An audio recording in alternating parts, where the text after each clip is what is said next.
Hi friends, welcome to my channel. तो आज हम लोग देखने वाले हैं सीटेट 2024 दिसंबर का ये पहला पेपर है जो आप लोग का पेपर फर्स्ट है। इसमें हम लोग देखेंगे इसका पहला सीडीपी वाले पोर्शन को। तो आप लोग वीडियो के लास्ट तक बने रहिए और लास्ट में आप लोग कमेंट जरूर कीजिएगा कि इस क्वेश्चन में से आपके कितने क्वेश्चन सही हो रहे हैं।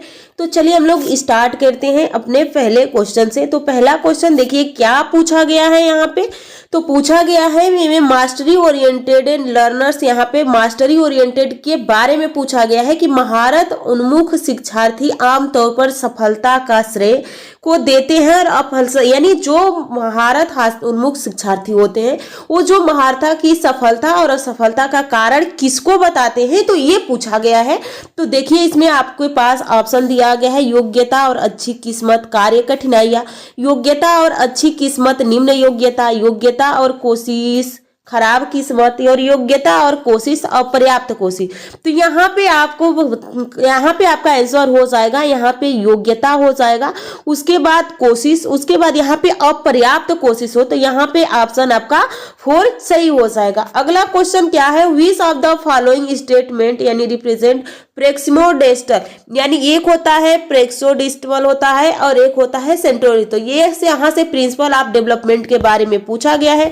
तो यहाँ पे हिंदी में भी देख लीजिए, निम्नलिखित में से कौन सा कथन विकास के समीप दूराभिमुखी सिद्धांत का प्रतिनिधित्व करता है। इसका मतलब है प्रेक्सिमोडेस्टल का होता है कि बच्चा पहले किसी बड़े चीज को पकड़ेगा फिर धीरे धीरे छोटी चीजों को पकड़ने की कोशिश करता है। तो यहीं पे देख सकते हैं कि विकास बहुउद्देशात्मक और बहुयामी होता है। उसके बाद अलग अलग संस्कृति में रहने वाले हम सकल जुड़वा अलग अलग दरों से विकसित हो सकते हैं। मोतियों को धागे से पिरोने से पहले बच्चे गेंद को पकड़ने की क्षमता विकसित करता है। अगर बच्चे को कोई छोटी चीज देंगे तो वो अभी नहीं, इसमें ये जो समीप दूराभिमुख होता है इसमें बच्चा पहले बड़ी चीज को पकड़ता है, उसके बाद धीरे धीरे करके छोटी चीज को पकड़ने की कोशिश करता है। अगर आप बच्चे को, एक छोटा बच्चा उसको कलम पकड़ाएगी तो पूरा मुट्ठी में कलम पकड़ेगा और फिर धीरे धीरे वह अंगुलियों के सहारे लिखना शुरू कर देता है। तो वहीं से क्वेश्चन है, तो ये आपका सही हो जाएगा तीसरा। अगला क्वेश्चन देखिए, यहाँ पे according to Vygotsky children speak to himself, यहाँ पे पूछा वाइगोस्की के अनुसार बच्चे स्वयं से बात करते हैं। आपको बताइए इनकी थ्योरी थी कि बच्चे स्वयं से बात करते हैं और ये प्राइवेट स्पीच के बारे में इन्होंने कहा था। तो जो बच्चे स्वयं से बात करते हैं, इन्होंने उसको कहा कि बच्चे अपने को गाइड्स करते हैं, अपने को दिशा दिखाते हैं, लेकिन उसी पे जीन पियाजे का कहना था जो बच्चे अपने में बात करते हैं उसका कोई मतलब नहीं होता है।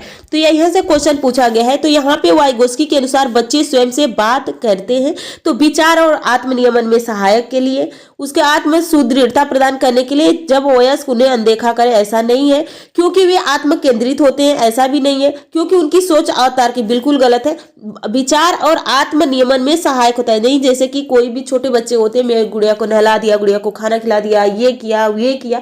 चाहे बड़े लोग भी कोई कार्य करते हैं तो नहीं करते कि ये कर लिया, जैसे आप लोग भी पढ़ते हैं तो थोड़ा सा बैठ के सोचते हैं हाँ हमने ये याद करिए, तो खुद से आप बात कर रहे हैं और उसको आप सोचते हैं कि हाँ ये चीज हमने कर लिया। आगे देखिए अगला क्वेश्चन क्या है। अगला क्वेश्चन यहाँ पे देख सकते हैं, सामाजिक संरचना में चुनौतियां किसमें स्पष्ट होती है। तो यहाँ पे कहा गया कि जो सामाजिक संचार में चुनौतियां किसमें स्पष्ट होती है, तो ध्यान न्यूनता, अति क्रियाशीलता विकार में, मस्तिष्क पक्षाघात में, स्वलीन क्रम विकार में और यहाँ पे अधिगामात्मक विकलांगता में। तो सही आंसर आपका यहाँ पे हो जाता है स्वलीन क्रम विकार में। तो ऑप्शन तीसरा सही हो जाएगा। अगला क्वेश्चन देखिए, अगला क्वेश्चन क्या है, ये भी वाइगोस। तो देखिए अगर आप वाइगोस्की, जीन पियाजे, यहाँ पे लॉरेंस हो गए, बहुत सारे ऐसे जो वैज्ञानिक है, जो इन लोग का पढ़ना मनोवैज्ञानिक है कि इन लोग की थ्योरी आपके जीभ पे होनी चाहिए क्योंकि इन लोग से क्वेश्चन फिक्स है कि आएगा ही आएगा, पेपर फर्स्ट हो या पेपर सेकंड हो। तो देखिए इसमें वाइगोस्की से 2 से 3 क्वेश्चन हम लोग को यहीं पे मिल गए अभी। तो देखिए वाइगोस्की के सीखने और विकास के सिद्धांत के अनुसार निम्नलिखित में से कौन आलंबन का उदाहरण नहीं है। तो according Vygotsky theory learning and development which of the following is an example of scaffolding. Scaffolding क्या होता है? स्केप होल्डिंग जैसे कि आप कोई एक बच्चा है अभी पहली बार साइकिल चलाने जा रहा है, तो वो अकेले साइकिल नहीं चला सकता है, तो उसको पीछे से कोई थोड़ा सा सहारा दे देता है, तो उसी को हम इसके फोल्डिंग कहते हैं। इसको फोल्डिंग अस्थाई होती है, अस्थाई नहीं होती है। तो देखिए, किसी कार्य के छोटे चरणों में तोड़कर उसके आवश्यकता अनुसार सहायता प्रदान करना, ये होगा। लेकिन थोड़ा सा हम लोग नीचे के भी ऑप्शन देख लें कि क्या ये क्या कह रहा है। तो अभी प्रेरणा के रूप में एक छात्र को उनके काम के लिए एक श्रेणी प्रदान करना बिल्कुल गलत है। एक छात्र को पढ़ाने का कार्य देना और उन्हें स्वतंत्र रूप से सवालों के जवाब देने के लिए कहना, ये भी गलत है। एक छात्र को एक कौशल का प्रदर्शन करना और फिर उन्हें अपने दम पर इसमें महारत हासिल करना, ये भी गलत है। तो आपका ऑप्शन ए ही सही हो जाएगा। अगला क्वेश्चन देखिए, अगला क्वेश्चन क्या है। अगला क्वेश्चन यहाँ पे पूछा गया है कि dysgraphia is characteristic by. Dysgraphia का एक डिसग्राफिया, डिसमॉर्फिया, अफेजिया, तो इनसे क्वेश्चन आते हैं, तो ये आप लोग याद कर लीजिएगा। तो डिसग्राफिया लेखन वैकल्पिक की विशेषता क्या है। तो लेखन में क्या होता है, लिखित कार्यों में चुनौती है, दोहरावाद व्यवहार है, यहाँ पे विलंबित गति कौशल है, पढ़ने के प्रवाह में कमी है। तो एक होता है डिसग्राफिया, डिसलेक्सिया। तो यहाँ पे डिसग्राफिया लिखने से संबंधित है, तो इसमें देखिए किस ऑप्शन में लिखने से संबंधित बताया गया है। तो यहाँ पे आपका सही आंसर हो जाएगा आपका, यानी आप लोग का दूसरा। तो एक डिसग्राफिया, डिसमॉर्फिया यानी बोलने संबंधित, तो डिसकैलकुलिया जो गणित संबंधित कठिनाइयां होती है। आगे देखिए, अगला क्वेश्चन है, यहाँ पे देख सकते अच्छी समस्या समाधानकर्ता बनने में विद्यार्थी की सहायता करने के लिए एक शिक्षक को निम्नलिखित में से किस प्रक्रिया पर बल देना चाहिए। तो यहाँ पे पूछा गया है कि यहाँ पे किस पे बल देना चाहिए। तो ऐसी जानकारी पर ध्यान दे जो पहले से मौजूद विश्वास और पूर्वाग्रहों को पुष्टि करे, समस्या की एक विशिष्ट निर्धारित तरीकों से हल करना, बड़ी और जटिल समस्याओं को छोटी प्रावधानीय समस्याओं में विभाजित करना, समस्या से संबंधित जानकारी के केवल एक ही पहलू पर ध्यान केंद्रित करना। तो यहाँ पे आपका सही आंसर हो जाएगा बड़ी और जटिल समस्याओं को छोटी प्रबंधनीय समस्याओं में विभाजित करना। अगला क्वेश्चन देखिए, यहाँ पे अभी कथन और कारण से पूछा गया है। तो यहाँ पे आप देख सकते हैं, यहाँ पे एक समावेशी कक्षा में छात्रों की आवश्यकताओं को पूरा करने के लिए शिक्षकों को बहुसंवेदी सामग्रियां उपयोग करना चाहिए, बिल्कुल सही कहा गया है। अब चाहिए, अब इसके बाद आप क्यों का यहाँ पे आपको लगाना होगा, क्यों की, उसके बाद आप इसका आंसर तब आपको सही आंसर मिल जाए। क्योंकि समावेशी कक्षाओं की पाठ्यचर्या सामग्रियों में मानकीकरण के साथ साथ मूल्यांकन रणनीतियों के मानकीकरण को अपनाना चाहिए। तो यहाँ पे आपसे कहा गया है कि अपनाना चाहिए। तो ये आप लोग का देख सकते हैं, इंग्लिश में भी है यहाँ पे। तो यहाँ पे आपका सही आंसर हो जाएगा ऑप्शन ए। ये ऑप्शन तो बिल्कुल ये वाला सही है, तो ये सही है, पर आर बिल्कुल गलत है, क्योंकि समावेशी मानकीकरण मानिए तो निगेटिव ही है, मानकीकरण नहीं करना है। आगे देखिए, अगला क्वेश्चन देखिए, रचनावादी दृष्टिकोण से। तो रचनावादी दृष्टिकोण से क्या होता है, व्यक्ति पर्यावरणीय घटनाओं से निष्क्रिय रूप से प्रभावित होता है, व्यक्तियों के नए व्यवहार सीखने के लिए अनुकूलित किया जाता है, सीखना वर्तमान समझ का विस्तार और परिवर्तन है, सीखना बस हमारे दिमाग की कोरी स्लेट के संघों को लिखना है। तो यहाँ पे आपका सही आंसर हो जाएगा तीसरा। अगला क्वेश्चन देखिए, अगला क्वेश्चन क्या है, यहाँ पे आप देख सकते हैं प्रभावी शिक्षक खुद के शिक्षार्थियों के दैनिक जीवन और उनके सामाजिक सांस्कृतिक पृष्ठभूमियों से परिचित कराते हैं।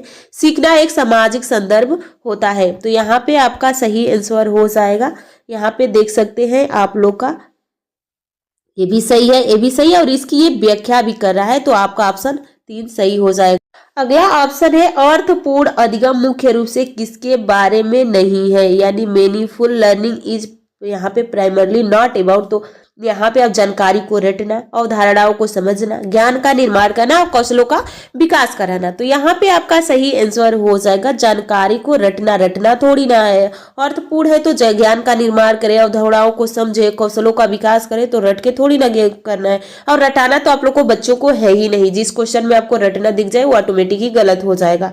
अगला देखिए, यहाँ पे यहाँ पे शिक्षिका शिक्षिका को अपने कक्षा के लड़कों को खेलों में भाग लेने के लिए प्रोत्साहित करना चाहिए व लड़कियों को कला अलंकरण के कार्य देने चाहिए। ये तो भेदभाव हो गया बच्चों में।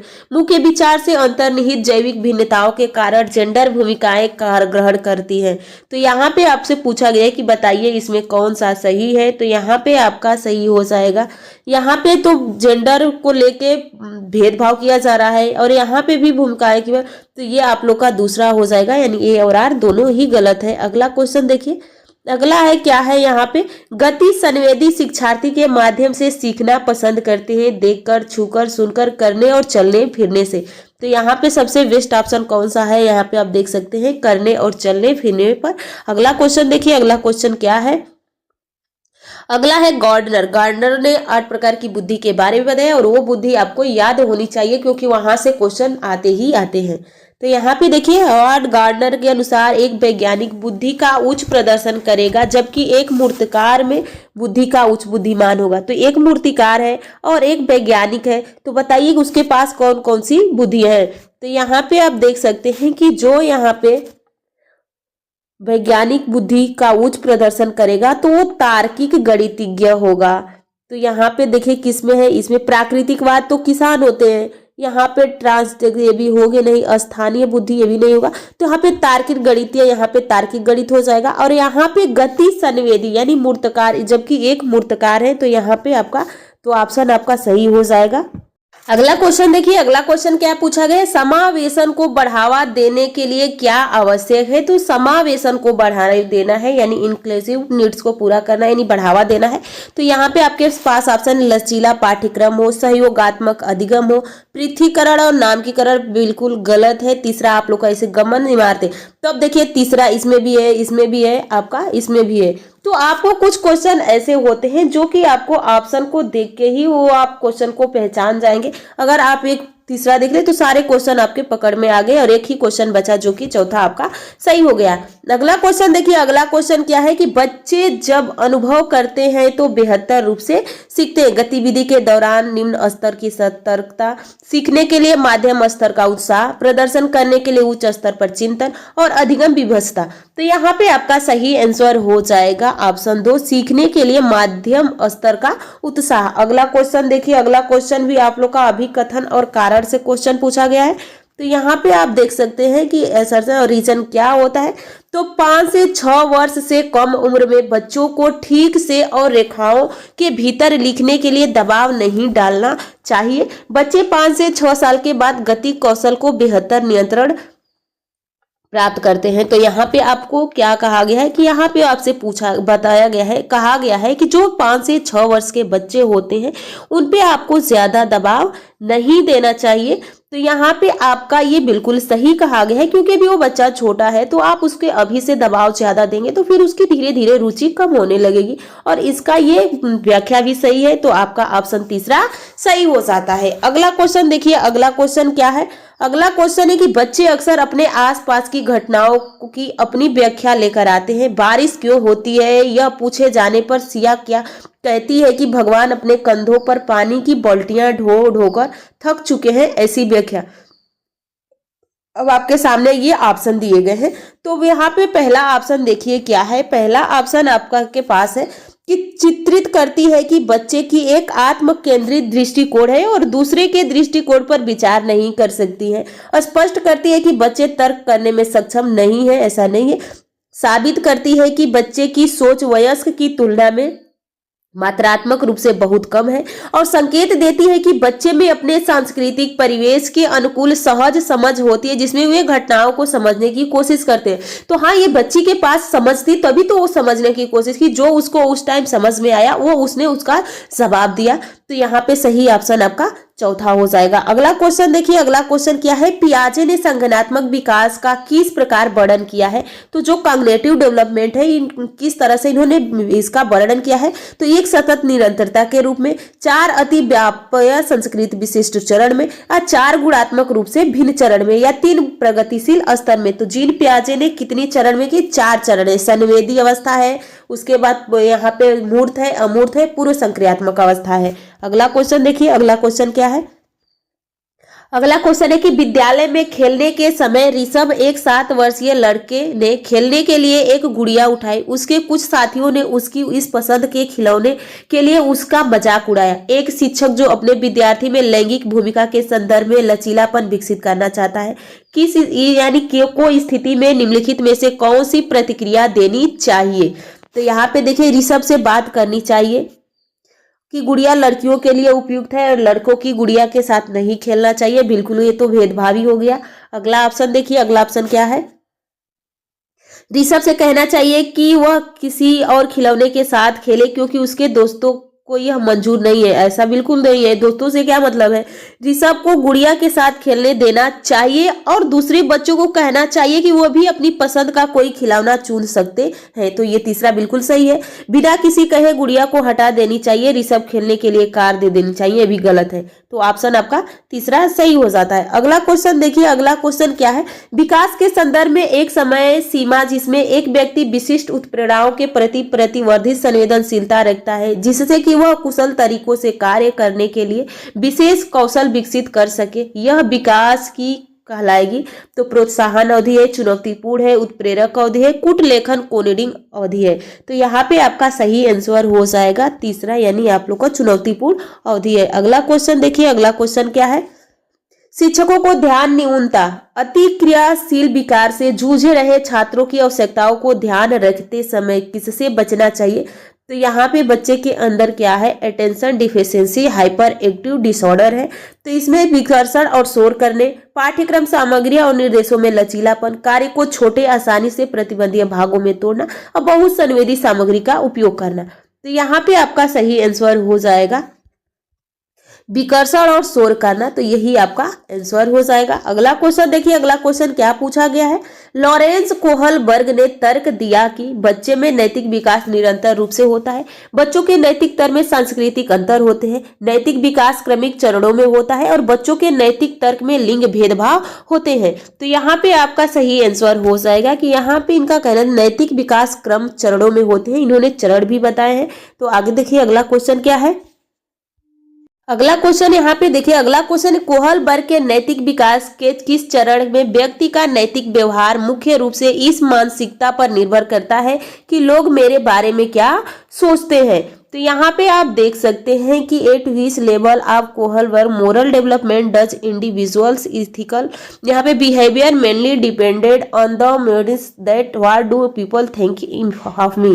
तो इसमें पूछे रहे हैं कि लोग मेरे बारे में क्या सोचते हैं। तो ये किस अवस्था में होगा? उत्तर पारंपरिक में हो, गैर पारंपरिक में, पूर्व पारंपरिक हो या पारंपरिक हो? तो ये इनके चरणों का नाम है और यहाँ पे आपका सही आंसर हो जाएगा। यहाँ पे आप देख सकते हैं कि यहाँ पे जो है आपका सही आंसर हो जाएगा पारंपरिक अवस्था में है, यानी ये ऑप्शन 4 सही हो जाएगा। यानी कन्वर्जेंशनल में, कन्वेंशनल में, नॉन कन्वेंशनल, पोस्ट कन्वेंशनल और प्री कन्वेंशनल। देखिए अगला क्वेश्चन है कि जीन पियाजे के अनुसार एक बच्चा जो सरल गणितीय उत्क्रमण जैसे 4 + 5 9 होगा, 9 - 5 4 होगा के पीछे के तर्क को समझने में असमर्थ है। तो इसका कारण क्या है? यानी ये बच्चे नहीं समझ पा रहा है। तो इसका कारण क्या है? जीवाद सोच है, अपरिवर्तनीय है, आत्मकेंद्रियता है और धनात्मक केंद्रीकरण है। तो यहाँ पे आपका सही आंसर हो जाएगा ये अपरिवर्तनीय हो जाएगा। अगला आप क्वेश्चन देखिए, अगला क्वेश्चन है शिक्षक को छात्रों से दूरी बनाकर रखनी चाहिए और अधिगम की प्राथमिक जिम्मेदारी उन्हीं पर डालनी चाहिए। बिल्कुल गलत है। जब शिक्षक ही बच्चों से दूरी बनाएगा तो फिर उसको पढ़ाएगा क्या? अधिगम एक लोकतांत्रिक वातावरण के बजाय एकाधिकारवादी वातावरण में प्रभावी ढंग से होता है। तो ये भी आप लोग का गलत है। तो आपका सही आंसर यहाँ पे हो जाएगा। यहाँ पे आप देख सकते हैं दोनों आपके गलत हैं। तो दोनों गलत है। तो देखिए किस ऑप्शन में दोनों गलत बताया गया है। तो सही ऑप्शन आपका हो जाएगा दूसरा। अगला क्वेश्चन देखिए, अगला क्वेश्चन क्या है? अगला क्वेश्चन भी अभिकथन और कारण से ही है। तो शिक्षकों द्वारा प्रदान किया गया आलम्बन बच्चों को सीखने की प्रक्रिया में बाधा डालता है। लेव वाइगोस्की ने प्रस्तावित किया कि बच्चे स्वतंत्र रूप से पर्यावरण पर कार्य करके और उसमें हेर फेर करके सीखते हैं।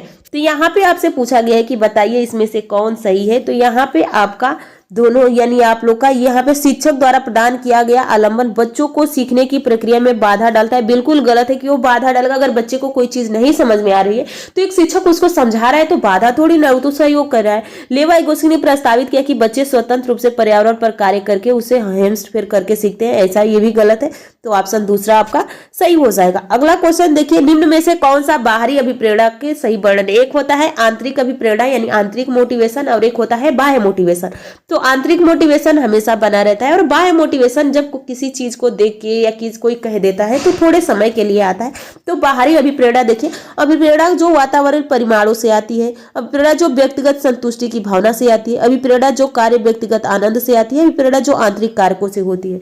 तो ये बाह्य अभिप्रेरणा के बारे में पूछा है। तो बाह्य में जो वातावरणीय कारकों से आती है, तो पहला ही ऑप्शन आपका सही हो जाएगा। यहाँ पे आपका सही हो जाएगा पहला। अगला क्वेश्चन देखिए, अगला क्वेश्चन क्या है? अगला क्वेश्चन है कि यहाँ पे अगला क्वेश्चन पूछा गया है कि पियाजे के संगठनात्मक विकास के सिद्धांत के संवेदी चालक अवस्था के दो महत्वपूर्ण संगठनात्मक विकास मील के पत्थर हैं। तो जीवाद और परिवर्तन, वर्गीकरण और क्रमबद्धता, वस्तु अस्थायित्व अस्थिगत अनुसरण, प्रतिवर्ती चिंतन और परिकल्पना, निगमनात्मक तर्क। तो सही ऑप्शन यहाँ पे आपका हो जाएगा तीसरा। अगला क्वेश्चन देखिए और आज का ये लास्ट क्वेश्चन है।